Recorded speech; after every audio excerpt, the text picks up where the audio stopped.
Mic check 1 2 1 2. Mic check 1 2 1 2. Ball Talk Daily episode 3. We'll get into it. We can get into this JBA League game in Lithuania with Lamelo Ball, Lamelo Ball, the whole JBA squad getting into a scrap. Let's see it. And switching your mentality to just be able to shoot it whenever you are open. It goes out of bounds, but whoa, hello. We've got a skirmish going down here, folks. Whoa. Jeez. Right next to us. But you know what? The Zukia player made a little slap there. Yes. Very unprofessional. Over the line. You're going to react like that. If someone hits you, you're going to respond. Yes. Wow. So very trashy on the Zukia player. Very uncalled for. Very uncalled for. These different arenas, and you have this Zukia team who is down 69-54 versus the JBA USA team who they probably expected to dominate. Yeah, the top division of Lithuanian basketball. You can see why his emotions are very high. Okay, so that was the clip of them playing in Lithuania.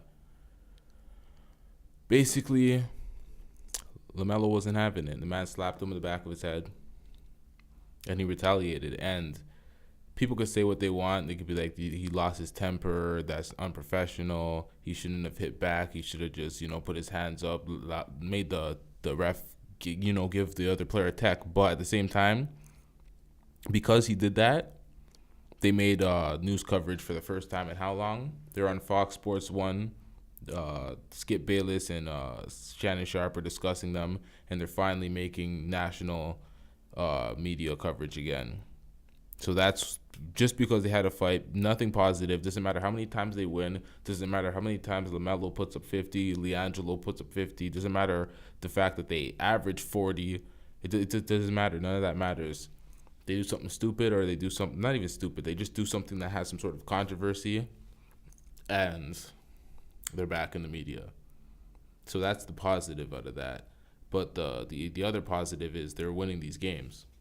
The JBA League is taking their team, and they're going across the Euro League and playing the best teams in Lithuania, the best teams in London. They have a bunch of games in China they're gonna play at the end of their schedule. The JBA League, these guys are putting in work. They're showing that their talent is comparable or possibly even better than some of the college teams, because it's like if you're playing overseas and you're beating all the best teams, professional teams across seas, not no little, teenage teams. You're playing the professional teams. The same Lithuanian league teams, the guys that LiAngelo Ball and Lamelo Ball were playing last year when they were younger, they're playing against those guys and slapping them. So that's a good look for these motherfuckers. They're doing well now. I got to check the schedule. I want to see if they're going to play any games soon so I can track that and put that on the ticker as well, because we don't cover that here. We just cover the NFL and the NBA for the ticker. But I might add the JBA if their games are that consistent. If they're, playing every other day, twice a week, then I'm like, okay, it's worth it to put them on the ticker. So that's a good look. Not much to talk about in the NBA. It's still preseason. I don't want to get too invested in wins and losses in the way the team plays in preseason. It's really just practice. That's the way I look at NBA preseason. It's not like the NFL preseason where they're running through plays and they're really trying to establish something and establish the first, second, third unit. And they're really working out real things in the preseason in the NFL.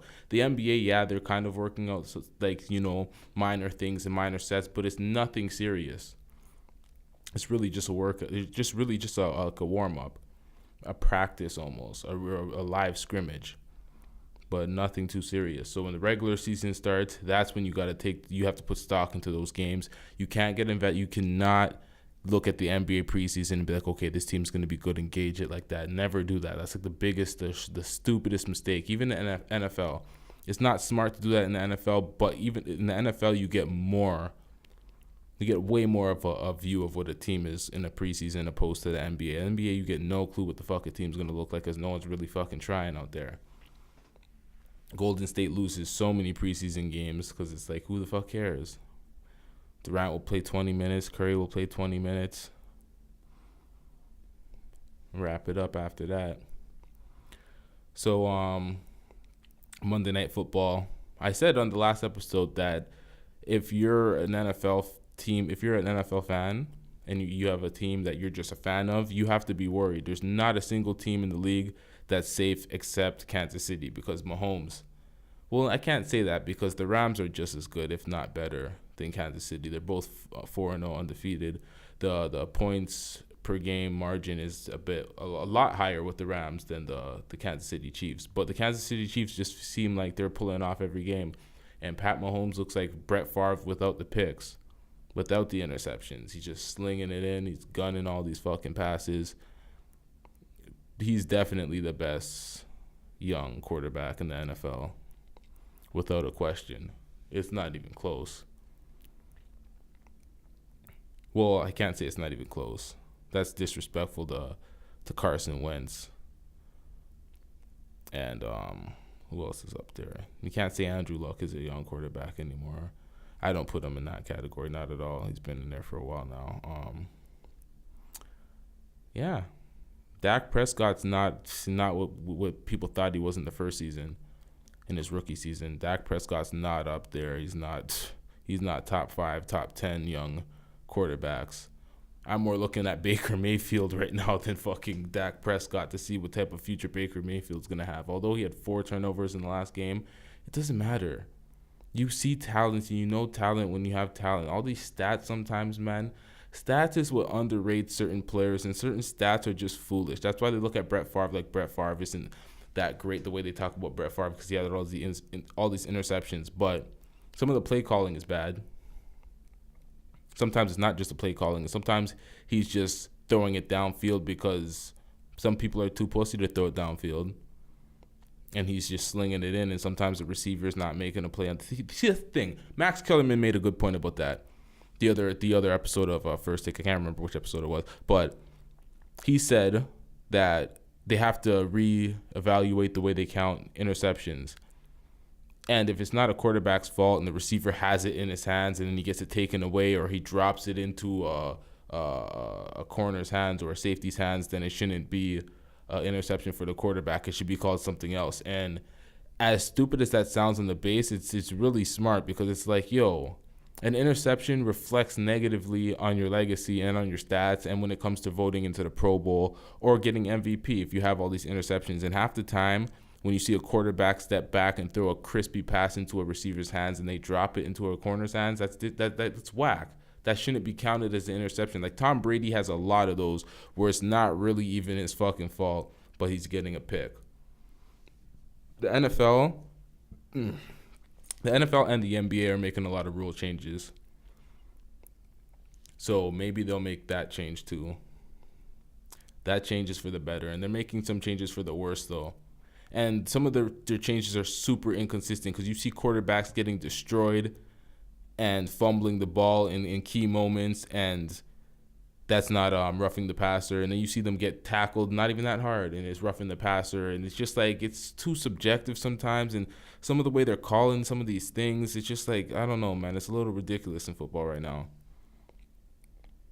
The NBA, they made that rule change for when you take a shot and you basically get an offensive rebound, it's no longer reset to 24-second shot clock, so you don't get to, basically do what OKC did and bully teams during the last season, pretty much, getting all those offensive rebounds, second possessions, restarting, tiring out the defense, and like basically none of that's happening anymore. It's 15 seconds on the shot clock, or is it 14?